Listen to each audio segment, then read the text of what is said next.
গতকাল তার আগের দিনের ঘটনা, সাতক্ষীরার আশুলিয়ায় কবির বিন সামাদ মাহফিল করতে গিয়েছে, কিন্তু কবির বিন সামাদের একজন কুলাঙ্গার চেয়ারম্যান, ওই আশুলিয়া ইউনিয়নের একজন কুলাঙ্গার চেয়ারম্যান কবির বিন সামাদকে গালি দিয়েছে, বলেন নাউজুবিল্লাহ।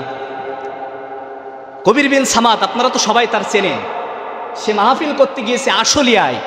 এখন আব্দুর রউফ নামের সেই চেয়ারম্যান কুলাঙ্গার সোশ্যাল মিডিয়ায় এই দেশে বাংলাদেশে ভাইরাল হয়ে গিয়েছে কুলাঙ্গার। সেই ব্যক্তিটা ওই একটা প্রশ্ন করেছে যে নামাজের ভিতরে এত দ্বিধাদ্বন্দ্ব কেন? কেউ নাভির নিচে হাত বাঁধে, কেউ নাভির ওপরে হাত বাঁধে, কেউ হাত ছেড়ে দিয়ে নামাজ পড়ে, কেউ আমিন জোরে বলে, কেউ আমিন জোরে বলে না, কেউ মনে মনে বলে। এই জাতীয় একটা প্রশ্ন কবির বিন সামাদকে করেছে। এখন প্রশ্নের উত্তর দিচ্ছে, উত্তরে দেওয়ার টাইমও দেয় নাই। এখন বলছে তোর ভুঁড়ি বাষ্ট করে দিব, এইভাবে বলছে তোর ভুঁড়ি বাষ্ট করে দিব। আর সেসব ভাষা মুখে নিয়ে আসা যাবে না, কবির বিন সামাদকে গালি দিয়েছে। আমার ভাইয়েরা, রাত না পার হতেই গতকালকে সাতক্ষীরা মুজলিসুল মুফাসসিরিনের সমস্ত আলেমরা একত্রিত হয়ে তারা মানববন্ধনের ডাক দিয়েছে। প্রত্যেক ওলামায়ে কেরামরা একত্রিত হয়ে ওই আব্দুর রউফ চেয়ারম্যানের বিরুদ্ধে তারা দাঁড়িয়ে বলেছে তারে আইনের আওতায় আনা লাগবে, না হলে আমরা সাতক্ষীরার একটা আলেমরাও এর বিপক্ষে দাঁড়াবো না, আমরা এর পক্ষে দাঁড়াবো না, বড় বিপক্ষে দাঁড়িয়ে যাব। অতএব আব্দুর রউফকে আইনের আওতায় নিয়ে আসা লাগবে, না হলে আমরা বুকের তাজা রক্ত সাতক্ষীরার জমিনে ঢেলে দিব। কিন্তু কবির বিন সামাদকে কেন এই সাতক্ষীরার ভূখণ্ডে অপমান করা হলো? আমার ভাইয়ের, আমার বন্ধুরা, বিগত দিন আমরা আলেমরা যখন কোরআনের দাওয়াত এই বাংলার বিভিন্ন ভূখণ্ডে যখন পৌঁছায় দিতে যেতাম, এই আওয়ামী লীগ সরকারের দালালেরা তারা আমাদেরকে ঘাড় ধরে ওই মসজিদের মেম্বার থেকে, ওই স্টেজের মেম্বার থেকে আমাদেরকে নামিয়েছে। কথা বলেন, কথা ঠিক না বেঠিক? আমার ভাইয়ের, আমার বন্ধুরা, আল্লাহ রাব্বুল আলামিন বলেছেন আলা লাহুল খালকু ওয়াল আম, এই পৃথিবী আমার, আইন চলবে আমার, আমার আইন ব্যতীত দুনিয়াতে যদি দ্বিতীয় কারোর আইন বাস্তবায়ন তোমরা করতে চাও, দুনিয়াতে দ্বিতীয় কারোর আইন বাস্তবায়ন করতে পারবে না। তোমরা চাইবে তোমাদের আইন দিয়ে তোমরা দেশ চালাতে, কিন্তু কোনোদিন পারবে না। বরং যখনই তোমরা তোমাদের আইন দিয়ে বাংলার জমিনটা চালাতে যাবে, আলা লাহুল খালকু ওয়াল আম, আমি আল্লাহ আমার আইনটা তোমরা ডেভেলপ করে চলবে, আমি আল্লাহ আমার আইনটা তোমরা বাদ দিয়ে চলে যাবে, আমি আল্লাহ রাব্বুল আলামিন তোমাদেরকে এই পৃথিবীর ভূখণ্ডে চিরজনমের মতো একেবারে অস্তিত্ব বিলীন করে দিব। কথা বলেন, কথা ঠিক না বেঠিক? বিসমিল্লাহির রাহমানির রাহিম।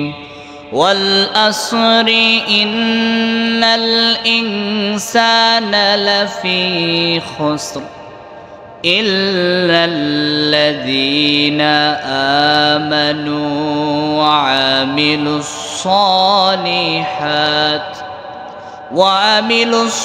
الصالحات وتواصوا بالحق وتواصوا بالصبر صدق الله العظيم.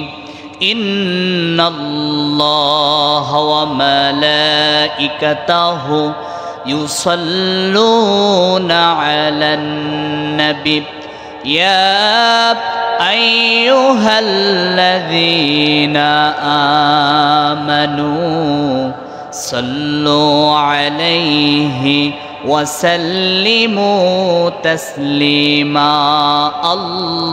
اللهم صل على سيدنا مولانا محمد وعلى آل سيدنا হাবিবিনা মুহাম্মদ।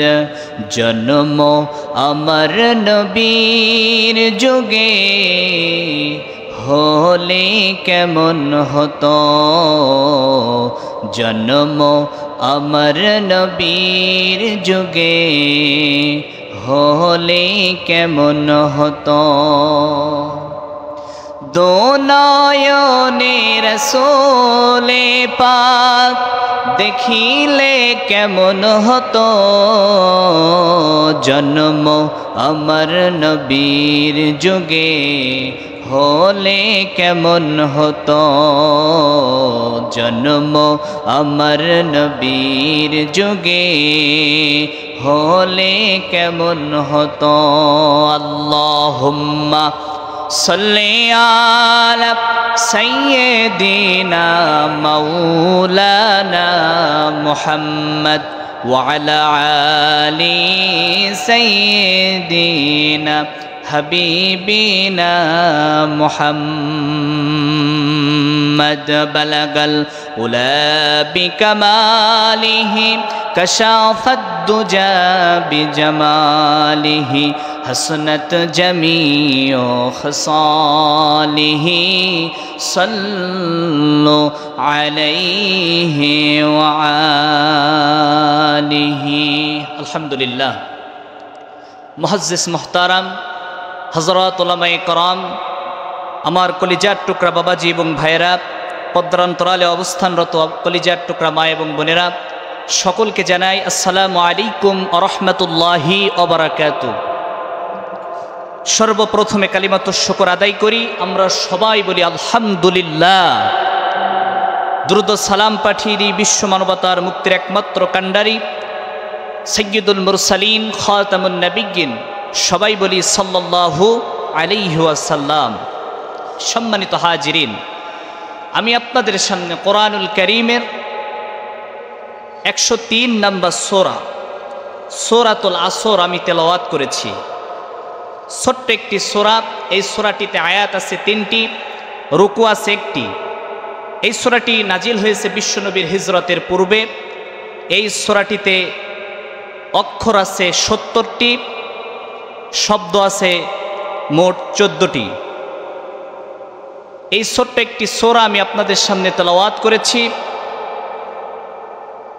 আল্লাহ রাব্বুল আলামিন 103 নম্বর সূরাতুল আসরে বলছেন ওয়াল আসর, সময়ের কসম।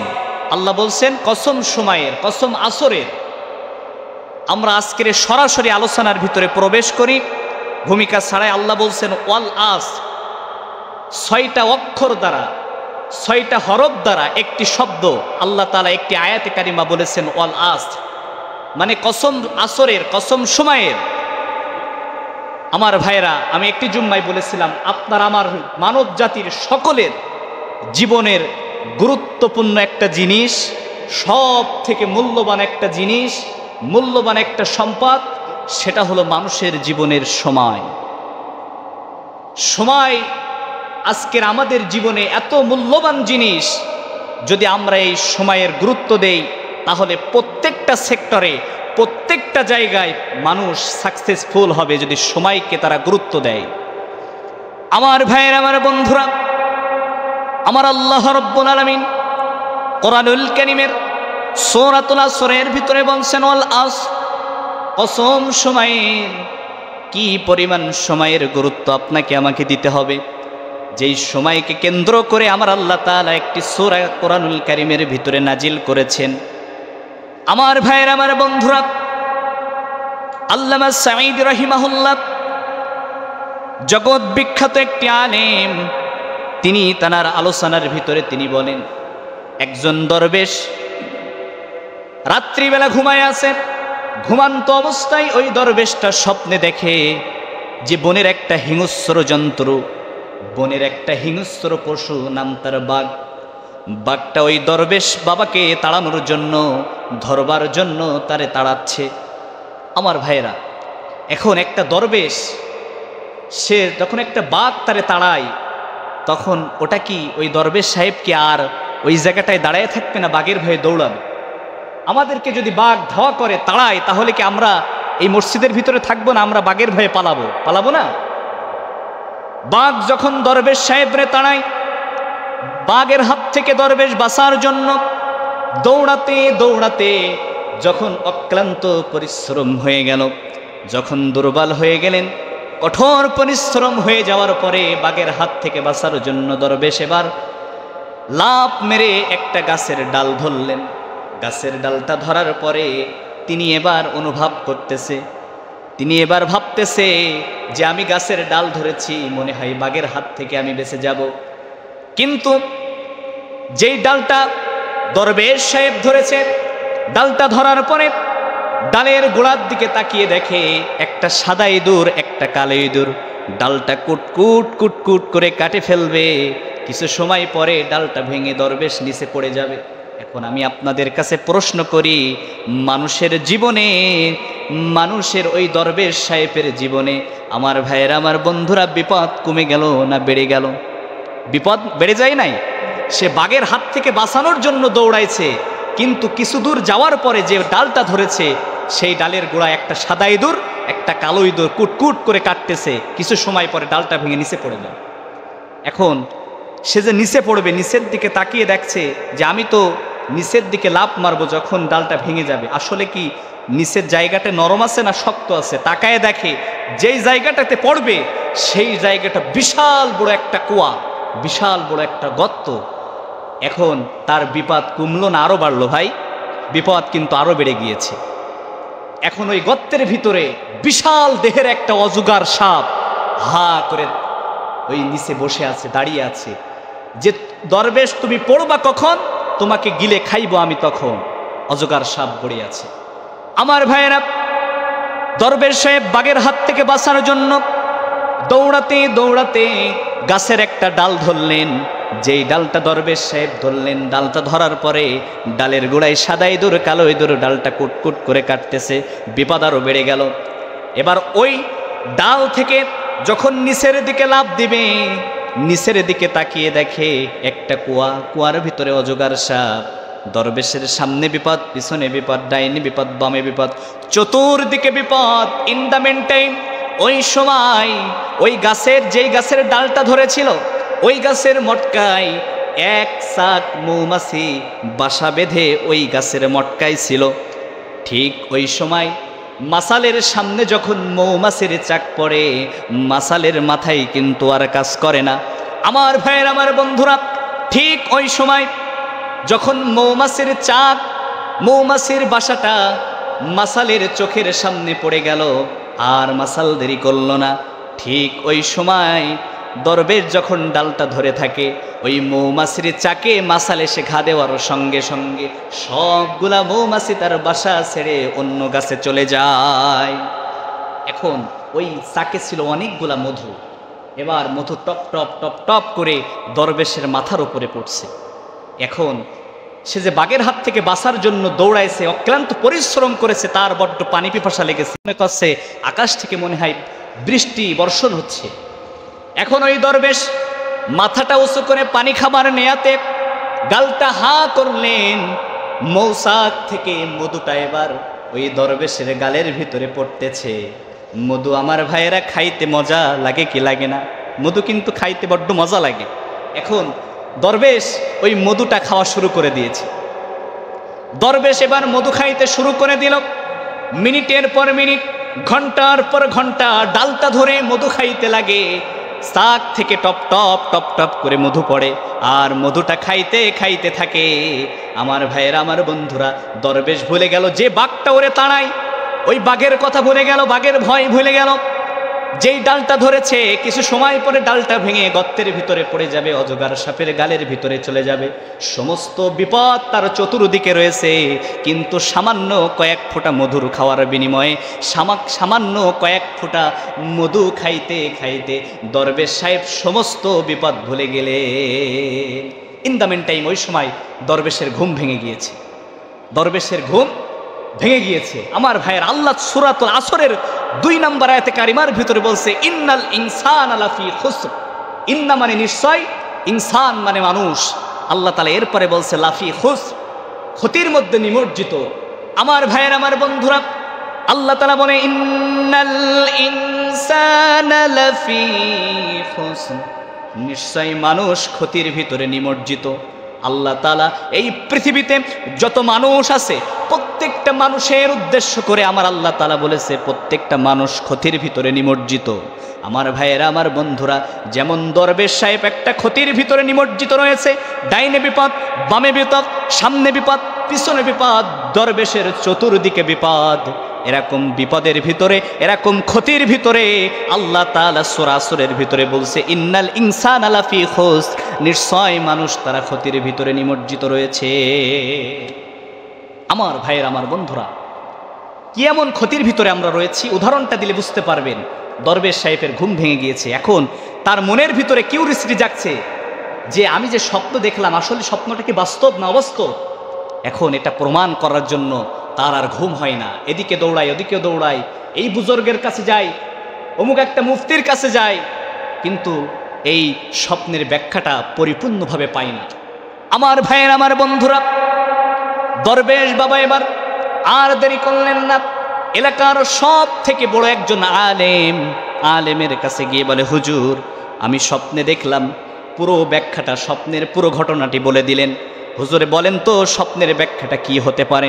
আমার ভাইয়ের, আমার বন্ধুরা, দরবেশ সাহেবের উদ্দেশ্য করে আলেমটি তখন বলছে, ও দরবেশ বাবা, তুমি যে আমার কাছে এসেছো এই স্বপ্নের ব্যাখ্যাটা নেওয়ার জন্য, এই স্বপ্নের ব্যাখ্যাটা শুধু দরবেশ তোমার জন্য নয়, এই স্বপ্নের ব্যাখ্যাটা কিয়ামত পর্যন্ত, আজ থেকে শুরু করে কিয়ামত পর্যন্ত যত মানুষ আসবে প্রত্যেকটা মানুষের জন্য এই স্বপ্নটা বাস্তব। বলি সুবহানাল্লাহ।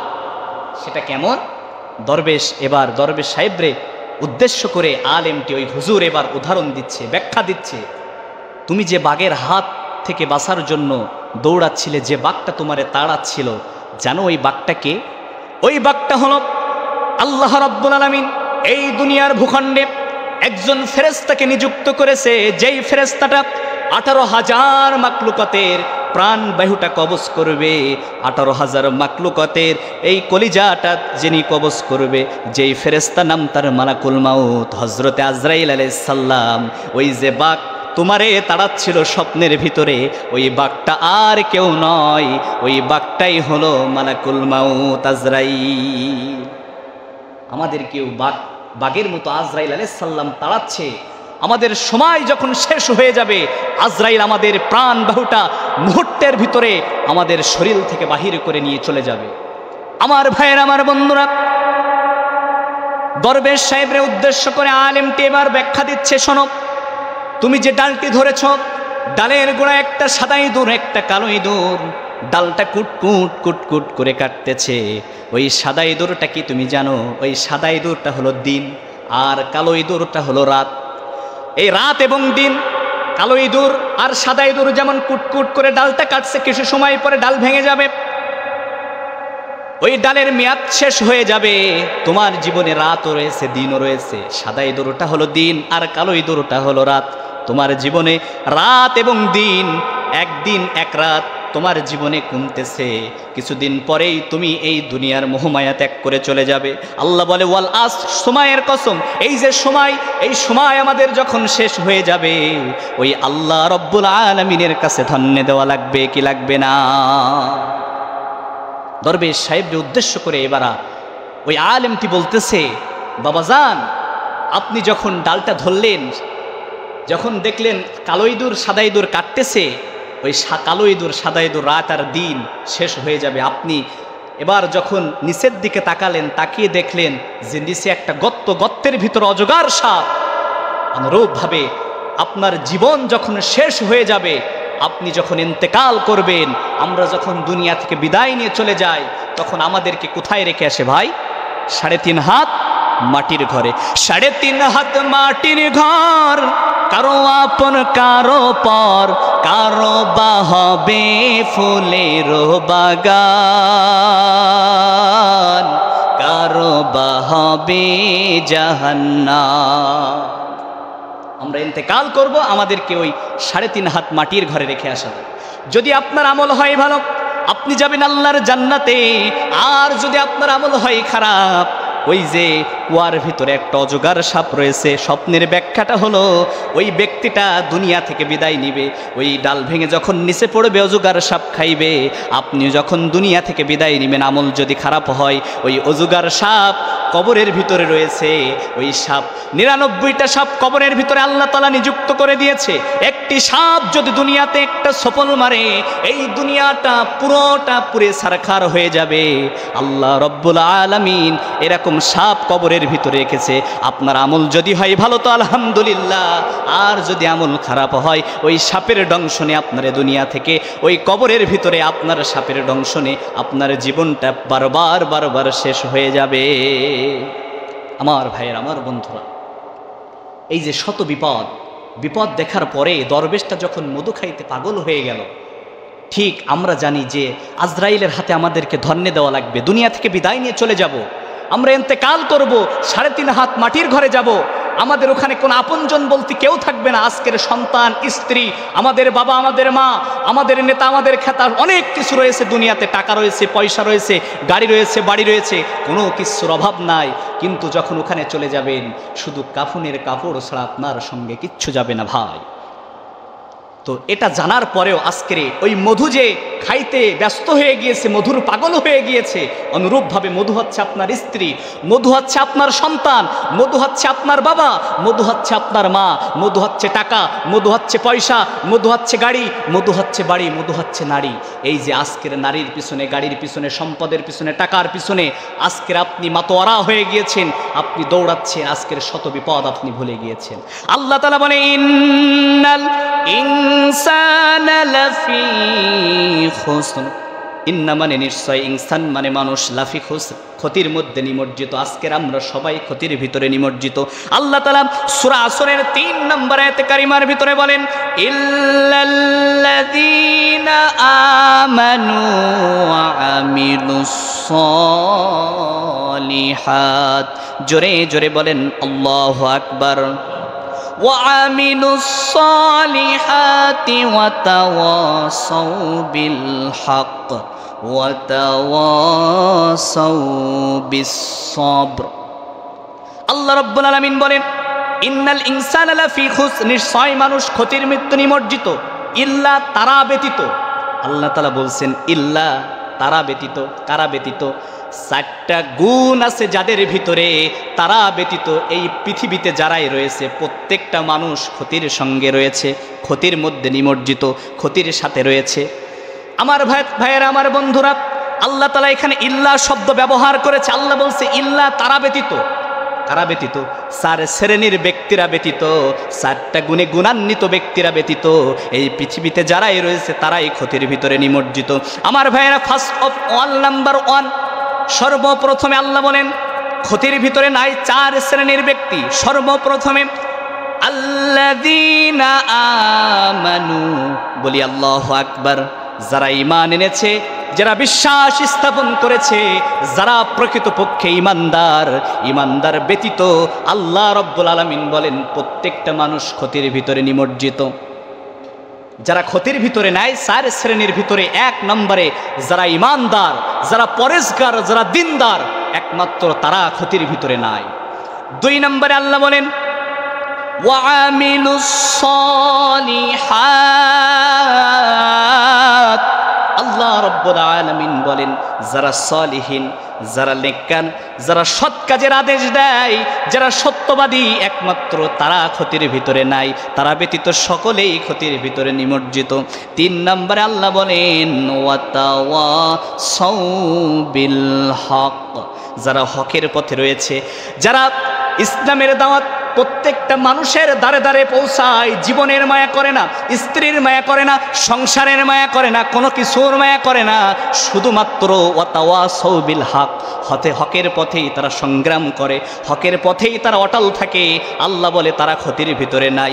4 নম্বরে রব্বুল আলামিন বলেন ওয়াতাওয়াসাউ বিস সবর, বলি আল্লাহু আকবার। যারা ধৈর্যশীল ব্যক্তি, যারা সফর এখতিয়ার করে চলে, একমাত্র তারা ক্ষতির ভিতরে নাই। এই 4 শ্রেণীর ব্যক্তি। 1 নম্বরে আল্লাহ বলে যারা ঈমান এনেছে, 2 নম্বরে যারা সৎ কর্মশীল, 3 নম্বরে আল্লাহ রাব্বুল আলামিন বলে যারা হকের পথে অটল থাকে, আর 4 নম্বরে আল্লাহ রাব্বুল আলামিন বলেন যারা ধৈর্যশীল। এই 4 শ্রেণীর ব্যক্তিরা ব্যতীত আল্লাহ বলেন ইন্নাল ইনসানা লাফি খুসর, প্রত্যেকেই ক্ষতির মধ্যে নিমজ্জিত। আমার ভাইয়ের, আমার বন্ধুরা, এবার আসেন, আল্লাহ তাআলা বলেছেন 4 শ্রেণীর ব্যক্তিরা ক্ষতির ভিতরে নাই। 4 শ্রেণীর ব্যক্তিরা, 4টা গুণে গুণান্বিত ব্যক্তিরা ব্যতীত যারা এই পৃথিবীতে রয়েছে প্রত্যেকেই ক্ষতির সাথে নিমজ্জিত রয়েছে। আল্লাহ তাআলা বললেন ইল্লাল্লাযীনা আমানু, তারা ব্যতীত, কারা ব্যতীত? আল্লাযীনা আমানু, যারা ঈমানদার। এবার আসেন আমার ভাইয়েরা, ঈমানদার কারা?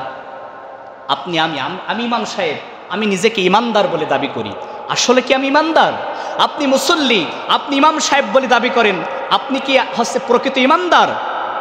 একজন নেতা সে ঈমানদার বলে দাবি করে, আসলে কি সে ঈমানদার? আল্লাহ তাআলা কোরআনুল কারীমের ভিতরে ইমানদারদের 12টা গুণের কথা বলেছে। 12টা গুণ যদি কোনো ইমানদারের ভিতরে থাকে, যদি কোনো মানুষের ভিতরে থাকে, তাহলে সেই হলো প্রকৃত ইমানদার। আমার ভাইরা বলেন কয়টা গুণ? 12টা গুণ আল্লাহ তাআলা বলছেন কোরআনুল কারীমের ভিতরে। আমি আয়াত তেলাওয়াত করব, শব্দ একটা একটা করে বলবো। আজকের আলোচনাটা তাফসীর হবে, ঘটনা নয়। আজকের আমি সূরাতুল আসর থেকে আমরা জেনে নিব যে আল্লাহ রাব্বুল আলামিন সূরা আসর আমাদের জন্য কি জন্য নাজিল করেছে। আল্লাহ নবী বলে শুধু কোরআনুল কারীমে 114টা সূরা, আল্লাহ তাআলা যদি 113টা সূরা মাইনাস করে শুধুমাত্র একটা সূরা সূরাতুল আসর আল্লাহ তাআলা নাজিল করত, তাহলে এই একটা সূরায় বান্দার হেদায়েতের জন্য আল্লাহ তাআলা নিযুক্ত করে দিত। বলেন না সুবহানাল্লাহ। এরকম একটা সুন্দর সূরা নিয়ে আজকের আমরা আলোচনা শুনতেছি। আমার ভাইয়ের, আমার বন্ধুরা, তাহলে আসেন, আল্লাহ তো বলছে ইল্লাল্লাযীনা আমানু। আল্লাহ রাব্বুল আলামিন বলেন ক্ষতির ভিতরে নাই শুধু ইমানদারেরা। ইমানদার কারা? আসুন আমরা এক এক করে জেনে নিব প্রকৃত ইমানদার কারা। আমার ভাইয়েরা, আমার বন্ধুরা, 12টা গুণ যাদের ভিতরে আছে তারাই হলো প্রকৃত ইমানদার। ফার্স্ট অফ অল, নাম্বার 1, আমার আল্লাহ রাব্বুল আলামিন কোরআনুল কারীমের ভিতরে সূরাতুল আনফাল, আল্লাহ রাব্বুল আলামিন সূরাতুল আনফালের 2 নম্বর আয়াতে কারিমার ভিতরে বলেন ইন্নামাল মুমিনুনা আল্লাযীনা ইযা যুকিরাল্লাহু ওয়াজিলাত কুলুবুহুম ওয়া ইযা তুলিয়াত আলাইহিম আয়াতুহু যাদাতুহুম ঈমান زادتهم إيمانا وعلى ربهم يتوكلون। বলি আল্লাহু আকবার। আল্লাহ রাব্বুল আলামিন সূরাতুল আনফালের ভিতরে ইমানদারদের 12টা গুণের ভিতর থেকে আল্লাহ রাব্বুল আলামিন সূরাতুল আনফালের 2 নম্বর আয়াতে কারিমার ভিতরে ইমানদারদের 3টা গুণের কথা আল্লাহ তাআলা বলেছেন। বলেন কয়টা গুণ? সবাই বলেন কয়টা গুণ? আল্লাহ তাআলা 3টা গুণের কথা বলেছে। ও ভাই, আপনি নিজেকে ইমানদার বলে দাবি করেন, কিন্তু এই 3টা গুণ যদি আপনার ভিতরে থাকে আপনি ইমানদার। একটা যদি মাইনাস হয় বুঝতে হবে আপনার ইমানের ভিতরে ভেজাল রয়েছে। আমার ভাইয়ের, আমার বন্ধুরা, আল্লাহ বলেন ইন্নামাল মুমিনুনা আল্লাযীনা ইযা যুকিরাল্লাহু ওয়াজিলাত কুলুবুহুম। আল্লাহ রাব্বুল আলামিন বলেন সর্বপ্রথমে ইমানদারদের সামনে যখন কোরআনুল কারীম তেলাওয়াত করা হবে, অতএব কোরআনুল কারীমের আলোচনা যখন ইমানদারদের সামনে করা হবে, আমার আল্লাহ বলে ইমানদারদের অন্তরটা তখন প্রকম্পিত হবে। আল্লাহ রাব্বুল আলামিন বলেন ইযা যুকিরাল্লাহু ওয়াজিলাত কুলুবুহুম, ইমানদারদের অন্তরটা তখন প্রকম্পিত হবে।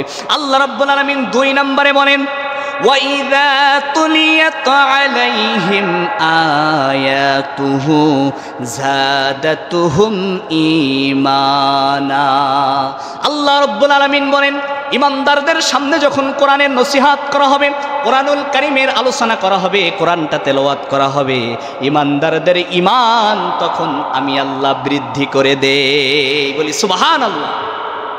ইমানদারদের সামনে যখন কোরআন তেলাওয়াত করা হবে ইমানদারদের ঈমান বাড়িয়ে দিবে একজন। বলেন তো তিনি কে? আর তিনি কে? আমার ভাইয়ের, আমার বন্ধুরা, 3 নম্বরে আল্লাহ রাব্বুল আলামিন বলেন ওয়া আলা রাব্বিহিম ইয়াতাওয়াক্কালুন।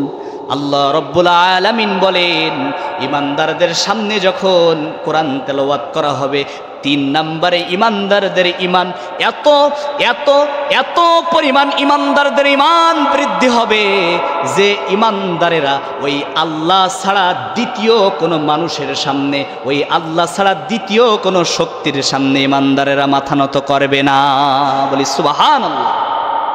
আমার ভাইয়েরা, তাহলে সূরাতুল আনফালে ইমানদারদের কয়টা গুণের কথা আমরা শুনলাম? সবাই বলি 3টা গুণের কথা। আল্লাহ তাআলা বললেন ইমানদারদের সামনে কোরআন তেলাওয়াত করা হলে ইমানদারদের অন্তরটা প্রকম্পিত হবে। 2 নম্বরে ইমানদারদের ঈমান বৃদ্ধি হবে। 3 নম্বরে ইমানদারেরা ওই আল্লাহ ছাড়া দ্বিতীয় কোনো শক্তির সামনে মাথা নত করবে না। আমার ভাইয়েরা, আল্লাহ তো এই আয়াতের ভিতরে বলছেন ইন্নামাল মুমিনুনা আল্লাযীনা ইযা যুকিরাল্লাহু ওয়াজিলাত কুলুবুহুম।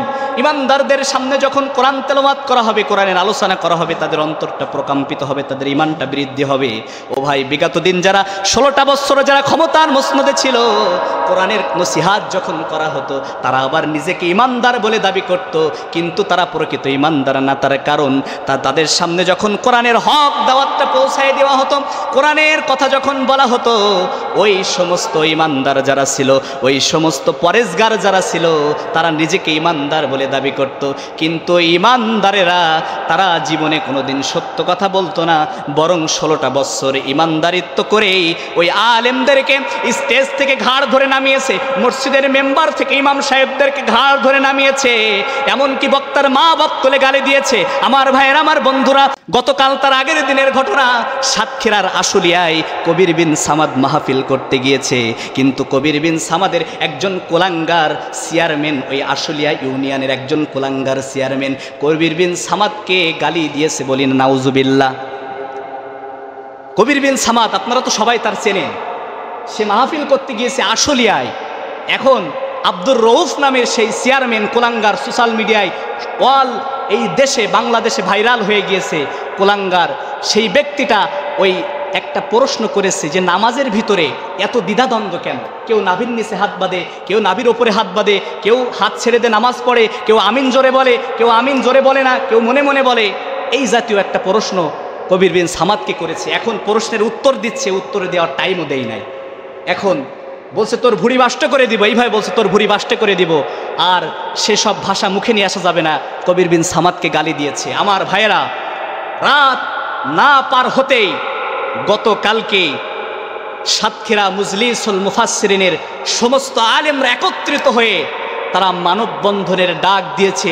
প্রত্যেক ওলামায়ে কেরামরা একত্রিত হয়ে ওই আব্দুর রউফ চেয়ারম্যানের বিরুদ্ধে তারা দাঁড়িয়ে বলেছে তারে আইনের আওতায় আনা লাগবে, না হলে আমরা সাতক্ষীরার একটা আলেমরাও এর বিপক্ষে দাঁড়াবো না, আমরা এর পক্ষে দাঁড়াবো না, বড় বিপক্ষে দাঁড়িয়ে যাব। অতএব আব্দুর রউফকে আইনের আওতায় নিয়ে আসা লাগবে, না হলে আমরা বুকের তাজা রক্ত সাতক্ষীরার জমিনে ঢেলে দিব। কিন্তু কবির বিন সামাদকে কেন এই সাতক্ষীরার ভূখণ্ডে অপমান করা হলো? আমার ভাইয়ের, আমার বন্ধুরা, বিগত দিন আমরা আলেমরা যখন কোরআনের দাওয়াত এই বাংলার বিভিন্ন ভূখণ্ডে যখন পৌঁছায় দিতে যেতাম, এই আওয়ামী লীগ সরকারের দালালেরা তারা আমাদেরকে ঘাড় ধরে ওই মসজিদের মেম্বার থেকে, ওই স্টেজের মেম্বার থেকে আমাদেরকে নামিয়েছে। কথা বলেন, কথা ঠিক না বেঠিক? আমার ভাইয়ের, আমার বন্ধুরা, আল্লাহ রাব্বুল আলামিন বলেছেন আলা লাহুল খালকু ওয়াল আম, এই পৃথিবী আমার, আইন চলবে আমার, আমার আইন ব্যতীত দুনিয়াতে যদি দ্বিতীয় কারোর আইন বাস্তবায়ন তোমরা করতে চাও, দুনিয়াতে দ্বিতীয় কারোর আইন বাস্তবায়ন করতে পারবে না। তোমরা চাইবে তোমাদের আইন দিয়ে তোমরা দেশ চালাতে, কিন্তু কোনোদিন পারবে না। বরং যখনই তোমরা তোমাদের আইন দিয়ে বাংলার জমিনটা চালাতে যাবে, আলা লাহুল খালকু ওয়াল আম, আমি আল্লাহ আমার আইনটা তোমরা ডেভেলপ করে চলবে, আমি আল্লাহ আমার আইনটা তোমরা বাদ দিয়ে চলে যাবে, আমি আল্লাহ রাব্বুল আলামিন তোমাদেরকে এই পৃথিবীর ভূখণ্ডে চিরজনমের মতো একেবারে অস্তিত্ব বিলীন করে দিব। কথা বলেন, কথা ঠিক না বেঠিক? ইতিহাসের দিকে ফিরে যান। ওই ফিরাউন নব্বু ফিরাউন মুসা আলাইহিস সালামের উপরে নির্যাতন করেছিল। আপনি ইতিহাস মিলান, ওই যে হামান, নমরুদ, সে নির্যাতন করেছিল হযরত ইব্রাহিম আলাইহিস সালামের উপরে। আবু জেহেল, আবু লাহাব, উতবা, সাইবা, ওয়ালিদ ইবনে মুগরা, তারা নির্যাতন করেছিল আল্লাহর নবী বিশ্বনবী মুহাম্মদ সাল্লাল্লাহু আলাইহি সাল্লামের উপরে। হযরতে মূসা আলাইহিস সালামের উপরে নির্যাতন করেছিল ফিরাউন। আল্লাহ তাআলা তাকে নীল দরিয়ার ভিতরে চুপনি করে দুনিয়া থেকে বিদায় করে দিয়েছে। নমরুদ ইব্রাহিম আলাইহিস সালামের সঙ্গে বিয়াদবি করেছিল, ওই নমরুদকে জুতা পিটা করে আল্লাহ দুনিয়া থেকে বিদায় করে দিয়েছে। আমার ভাইয়ের, আমার বন্ধুরা, আবু জেহেল, আবু লাহাব, উতবা, সাইবা, ওয়ালিদ ইবনে মুগিরা মক্কার জমিনে বিশ্বনবীকে থাকতে দেয় নাই, মক্কার জমিন ত্যাগ করে মদিনাতে যেতে বাধ্য করেছে। আল্লাহ তাআলা তাদের কবরটা ইন্টারন্যাশনাল টয়লেট বানিয়ে দিয়েছে, পৃথিবী থেকে তাদের নামও পর্যন্ত বিলীন হয়ে গিয়েছে। কথা বলুন, কথা ঠিক না বেঠিক? আমার ভাইয়ের, আপনার সন্তানকে কি আবু জেহেল নাম রাখেন? আপনার সন্তানকে কি ফিরাউন নাম রাখেন? আপনার সন্তানকে কি নমরুদ নাম রাখেন? তার মানে তার হিস্টোরি, তার পরিচয়, তার অ্যাড্রেস প্রত্যেকটা পৃথিবীর প্রত্যেকটা মানুষ, হিন্দু, বৌদ্ধ, খ্রিস্টান, সবাই জানে। আমার ভাইয়ের, আমার বন্ধুরা, তাহলে আসেন সূরাতুল আনফালের ভিতরে ইমানদারদের কয়টা গুণ শুনলাম আমরা? 3টা গুণ। আমার ভাইয়ের, আমার বন্ধুরা, আল্লাহ রাব্বুল আলামিন কোরআনুল কারীমের 2 নম্বর সূরা সূরাতুল বাকারার পরের সূরা সূরাতুল আল ইমরান ৩ নম্বর সূরা। আল্লাহ রাব্বুল আলামিন সূরাতুল আল ইমরানের ১৭ নম্বর আয়াতে কারিমার ভিতরে ইমানদারদের ৫টা গুণের কথা আমার আল্লাহ রাব্বুল আলামিন বললেন। সবাই বলেন কয়টা গুণ? সবাই আরেকবার বলেন কয়টা গুণ? আল্লাহ রাব্বুল আলামিন ইমানদারদের ৪ নম্বর গুণের কথা বললেন, আস-সাবিরিন। ইমানদারেরা হবে ধৈর্যশীল। কি হবে? ইমানদারেরা ধৈর্যশীল। দেখেন, ইমানদার হলো তারাই যে 16টা বৎসর তাদের উপরে নির্যাতন করা হয়েছে, কিন্তু তারা কখনো পিছপা হন নাই, তারা ধৈর্যহারা হয় নাই। তারা বলেছে আল্লাহু আলিমুম বিজাতিস সুদূর, আল্লাহর বিচার হলো মহাবিচার, আল্লাহ হলেন মহাবিচারকের বিচারক। আল্লাহর ফয়সালা যখন হবে, আল্লাহর ফয়সালা ঠিক এইভাবেই হবে। কথা বলুন, কথা ঠিক না বেঠিক? আমার ভাইয়েরা, তাহলে ইমানদারদের ৫ নম্বর গুণ হলো ইমানদাররা কি হবে? ধৈর্যশীল হবে। এবার আসেন, আল্লাহ বললেন আস-সাদিকিন। আল্লাহ রাব্বুল আলামিন বললেন ইমানদারদের ৬ নম্বর গুণ হলো ইমানদারেরা হবে সত্যবাদী। ইমানের দাবিতে আপনি সত্যবাদী না ইমানের দাবিতে আপনি মিথ্যাবাদী, এটা প্রমাণ করতে গেলে আরও ২ ঘন্টা আলোচনা করা লাগবে। আমি ওদিকে যাব না আমার ভাইয়েরা। আল্লাহ রাব্বুল আলামিন ইমানদারদের সম্পর্কে আমার আল্লাহ তাআলা ৫ নম্বরে বললেন ওয়াস-সাদিকিন, ইমানদারেরা হবে সত্যবাদী। ইমানদারেরা কি হবে? সত্যবাদী। ৬ নম্বরে আল্লাহ বললেন ওয়াল কানিতিন। আল্লাহ বললেন আমার আদেশ তারা পালন করবে, আমি যেটা আদেশ করেছি তারা সেটা পালন করবে। আল্লাহ রাব্বুল আলামিন বলে ইমানদারদের ৬ নম্বর গুণ হলো ইমানদারেরা হবে অনুগতশীল। তারা আমার অনুগত করবে, দুনিয়ার কোনো মানুষকে অনুগত করবে না। আমি আল্লাহর বিধানকে তারা মেনে চলবে, আর দুনিয়ার মানুষের বানানো বিধানগুলো তারা মাইনাস করে আমি আল্লাহর বিধানের উপরে তারা অটল থাকবে। এই ৬ নম্বর গুণ হলো ইমানদারদের। বলি সুবহানাল্লাহ। আমার ভাইয়ের, আমার বন্ধুরা, আল্লাহ রাব্বুল আলামিন ৭ নম্বরে বললেন ওয়াল মুনফিকিন। আল্লাহ বললেন ইমানদারেরা হবে দানশীল। দানের ব্যাপারে ইমানদারেরা কৃপণতা করবে না। দানের কথা যখন বলা হবে ইমানদারেরা এক পায়ে খাড়া হয়ে যাবে দান করবার জন্য। তাহলে ইমানদারদের ৭ নম্বর গুণ হলো ইমানদারেরা যখন দানের কথা বলা হবে ইমানদারেরা দান করবে, ইমানদারেরা হবে দানশীল। ৮ নম্বরে আমার আল্লাহ বললেন ওয়াল মুস্তাগফিরিনা বিল আসহার। আল্লাহ রাব্বুল আলামিন বললেন ইমানদার যারা হবে তারা অপরাধ নাও করলে গভীর রজনীতে তাহাজ্জুদের জায়নামাজে বসে তারা দোয়া করবে। তাহাজ্জুদের জায়নামাজে মরণ দিও প্রভু আমায়, একামতে দ্বীনের পথে কবুল করে নিও আমায়। বলি আমিন। তারা ওই গভীর রজনীতে আল্লাহ রাব্বুল আলামিনের কাছে দোয়া করবে, আল্লাহর কাছে প্রার্থনা করবে, আল্লাহর কাছে চাইবে। ইমানদারেদের ৮ নম্বর গুণ হলো ইমানদারেরা ক্ষমা প্রার্থনাকারী হবে। এবার আসেন আমার ভাইয়েরা, সূরাতুল মুমিনুন। আমার ভাইয়ের ৮টি গুণের কথা বলেছি, বাকি আছে আর 4টি। আল্লাহ রাব্বুল আলামিন সূরাতুল মুমিনুনের ভিতরে বাকি 4টি ইমানদারদের গুণের কথা আল্লাহ তাআলা বলে দিয়েছেন। আল্লাহ বললেন কদ আফলাহাল মুমিনুন। আল্লাহ বললেন মুমিনরা সফল হয়ে গিয়েছে। আল্লাহ এটা বলি নাই যে মুমিনরা সফল হবে, আল্লাহ এটা বলি, আল্লাহ বলেছে মুমিনরা সফল হয়ে গিয়েছে। আমার ভাইয়ের, আমার বন্ধুরা, আল্লাহ রাব্বুল আলামিন ইমানদারদের ৯ নম্বর গুণের কথা বললেন আল্লাযীনা হুম ফি সলাতিহিম খাশিউন। ইমানদারেরা হবে নামাজের ভিতরে যত্নশীল। নামাজের ভিতরে ইমানদারেরা কি হবে? ৯ নম্বরে যত্নশীল হবে।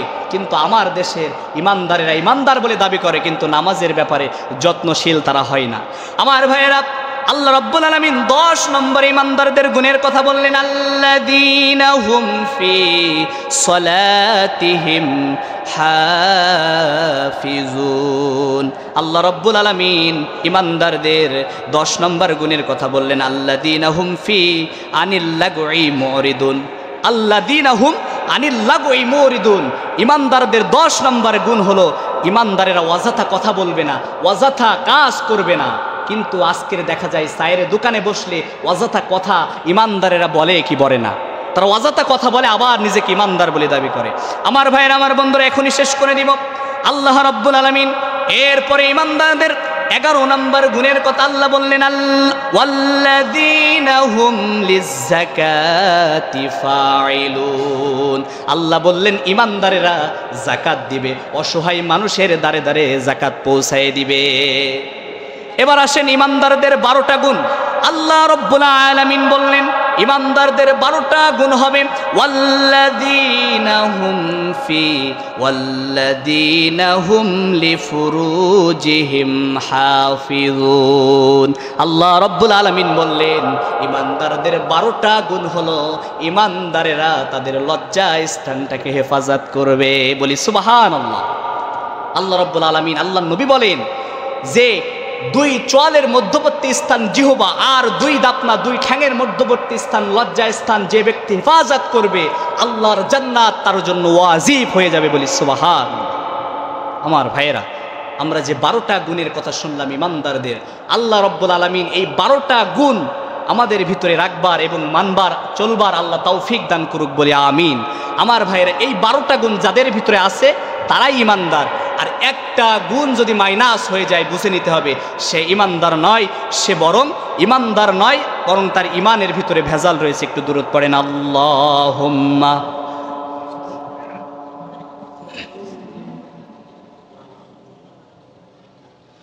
ওয়ালা আলি সাইয়্যিদিনা হাবিবিনা মুহাম্মদ। আমার ভাইয়ের, আমার বন্ধুরা, 12টা গুণের ভিতরে আমরা একটা গুণ শুনেছি যে ঈমানদারদের সামনে যখন দানের কথা বলা হবে ঈমানদারেরা তখন কি করবে?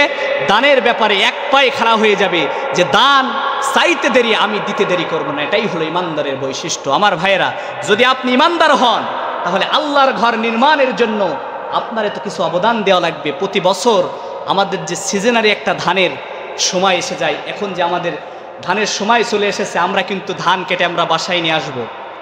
তো আমার মুসল্লি যারা রয়েছে প্রত্যেকেই, সভাপতি থেকে শুরু করে একজন নিম্নগামী মুসল্লি পর্যন্ত, যারা ধান করেও নাই তারা পর্যন্ত যারা রয়েছেন, আপনারা চেষ্টা করবেন যারা ধান করেছেন ধান কিছুটা মসজিদের জন্য রেখে দিতে। আপনারা রেখে দিবেন, আপনারা সেই ধানটা বিক্রি করবেন না। আর যদিও বিক্রি করেন, আমার ভাইয়ের আপনাদের কাছে অনুরোধ, আপনারা 1 মণ কিংবা 1.5 মণ কিংবা আধা মণে ধানের দাম আপনারা মসজিদে দিয়ে দেবেন। একজন মুসল্লি যেন বাদ পড়বেন না। আমি অনেক জায়গায় ধানের কালেকশন করেছি, বিশেষ করে মেহেরপুরের দিকে যদি কালেকশন করা হয়, তারা তামাক, তারা ভুট্টা, তারা গম দান করে, মন কি মন। আমার ভাইয়েরা, আমি আপনাদের কাছে এই দাবিটা রাখবো যে কোনো একটা সময় আমার মসজিদের দায়িত্বশীলরা আপনাদের কাছে যাবে, জানিয়ে দিবে আপনাদেরকে। এখনও যেহেতু ধান কাটা হয় নাই, তো আপনারা নিয়াত করবেন, আপনারা কাশি নিয়ে যখন ধানের গোড়ায় পোঁচ দিবেন গাছের গোড়ায়, তখন নিয়াত করবেন, আল্লাহ এই গাছে তুমি আমার এই বিঘাতে 1 বিঘি জমিতে আল্লাহ তুমি 30 মণ 35 মণ ধান দিও, আমি 2 মণ 3 মণ তোমার ঘরে দান করব। এই নিয়াত আমরা করব। আমার ভাইয়ের, আমার বন্ধুরা, তো আমি আপনাদেরকে এই মেসেজ দিয়ে আলোচনা শেষ করছি।